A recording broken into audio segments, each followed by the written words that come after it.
This is the Garrett ACE 200i, a powerful entry-level metal detector that is both very affordable and very simple to learn. The ACE 200i includes digital target ID with the large 0 to 99 scale for more target information, 3 preset search modes, a coin depth indicator, a 6.5 by 9 inch Proformance search coil that can be fully submerged while searching, cam locks for increased stem stability, and sharp, responsive pulse width modulation audio. Assembly of your new ACE detector is very simple. Loosen the lower cam lock and extend the lower stem. Insert the mounting washers. Connect the search coil to the stem and hand tighten the wing nut.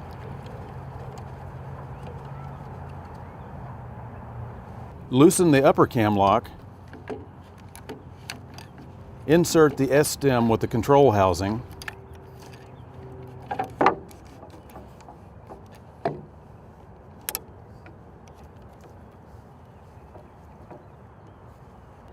Adjust the lower stem to a comfortable height and hand tighten the cam locks. Wrap the coil cable snugly around the stem with the first turn over the stem. Insert the coil connector into the control housing connector and hand tighten. The arm cuff can be adjusted by removing the screw on the bottom and mounting the two-piece cuff to the other hole.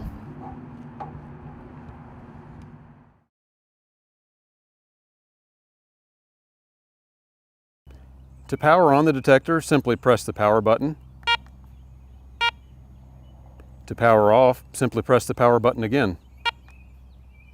To restore your detector to factory default settings, simply press and hold the power button.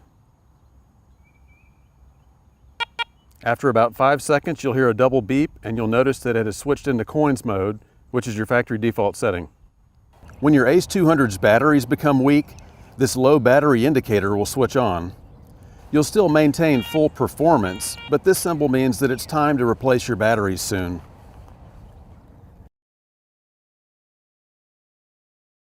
Your ACE 200i is always going to indicate all targets that you encounter in the field, so it's important that you understand target ID. Let's take a look at that. The ACE 200i's target ID includes this target ID legend at the top. This lower scale indicates your current discrimination pattern, or what targets your detector will sound on. Anytime your detector locates a metal object, a target ID cursor will appear on this upper scale. If the target ID cursor appears above a segment that is not active because of the mode you're using, the detector will remain silent.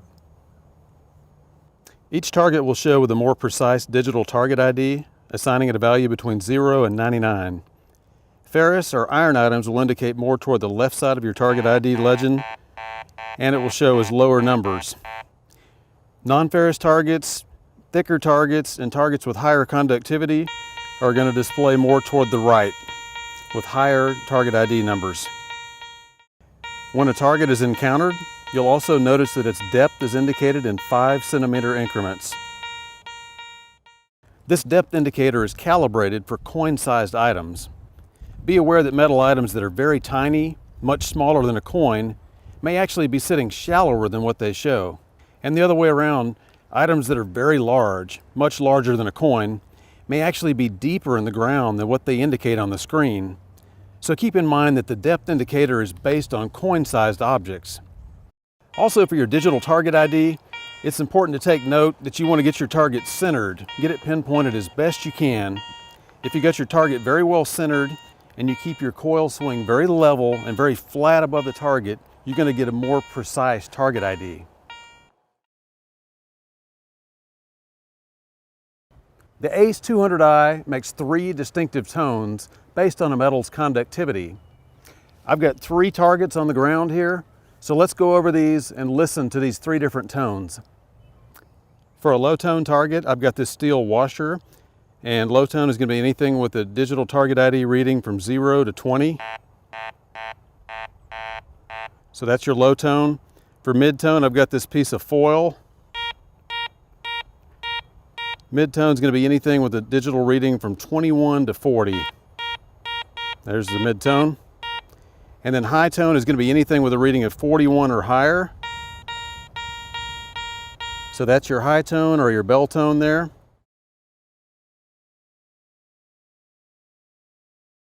Now let's take a look at the different discrimination patterns or search modes available on the ACE 200i. Push the mode button to select between 3 preset discrim patterns. In zero disc, nothing is notched.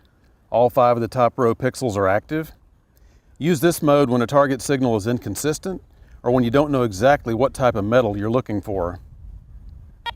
Jewelry mode ignores most iron trash but finds rings, watches, bracelets, and other types of jewelry.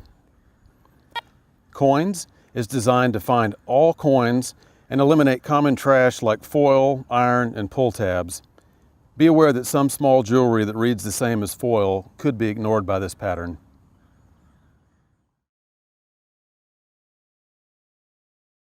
There are 4 levels of sensitivity.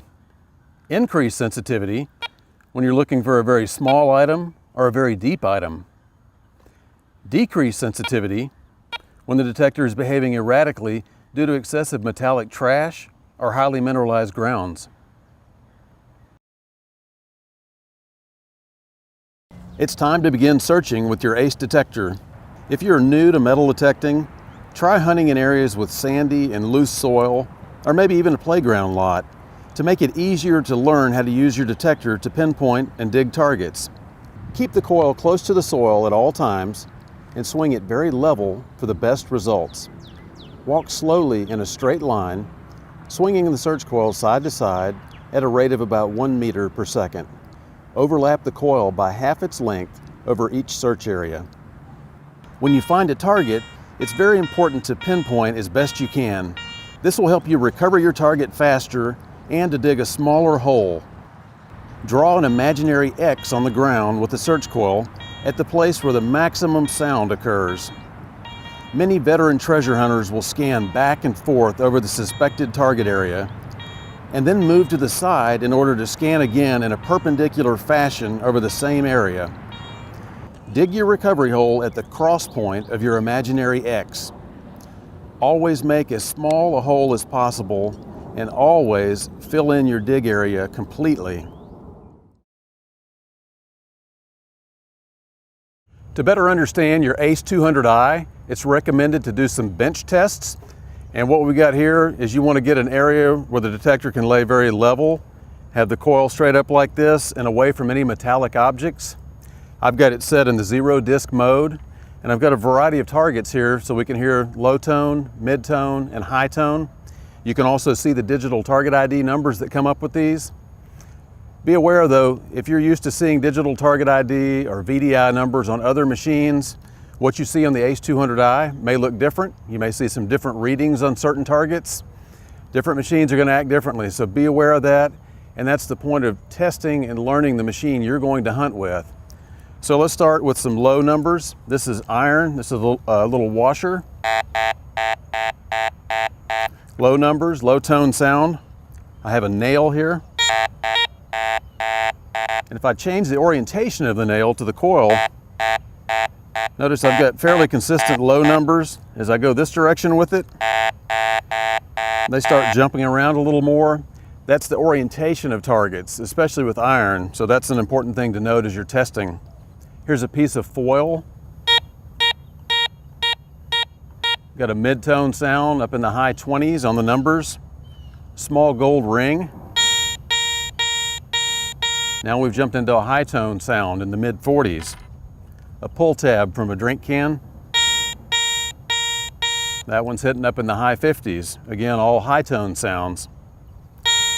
Small silver coin, getting up into the 80s on the numbers. Here's a larger, thicker silver coin. Jumps up higher toward the high end of the 80s. Now after you've done some air testing with targets on your bench here, it's good to take them and bury them. So what you want to do is create a test plot by clearing out the dirt, get all metal, any kind of trash out of there that could cause a reading, and then bury some of these same targets. Put them flat, put them at different depths, even change the orientation to have some of them standing up, and go back over them again and see how they read.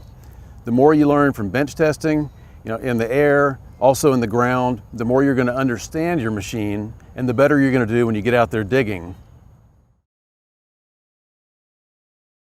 When this low battery indicator appears, it's time to change batteries soon. Nickel metal hydride rechargeable batteries can be used, but they may have a shorter life per charge than standard alkaline batteries. 1.5 volt lithium batteries can also be used, but 3.7 volt lithium batteries will damage the detector and should not be used. Access the batteries by sliding the cover off the control housing. Remove the batteries when the detector will be stored more than 30 days. Avoid extreme temperatures, such as storing detectors in a car trunk during the summer or in sub-freezing weather. Periodically disassemble your detector and clean the stems, control housing, and search coil with a damp cloth. Protect your search coil from scratches and chips by installing a Garrett coil cover.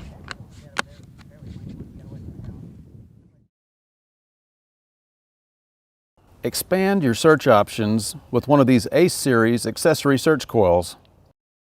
This small Super Sniper coil and this 5x8 Double D coil are ideal for searching in tight areas and in separating numerous adjacent targets in trashier hunt sites.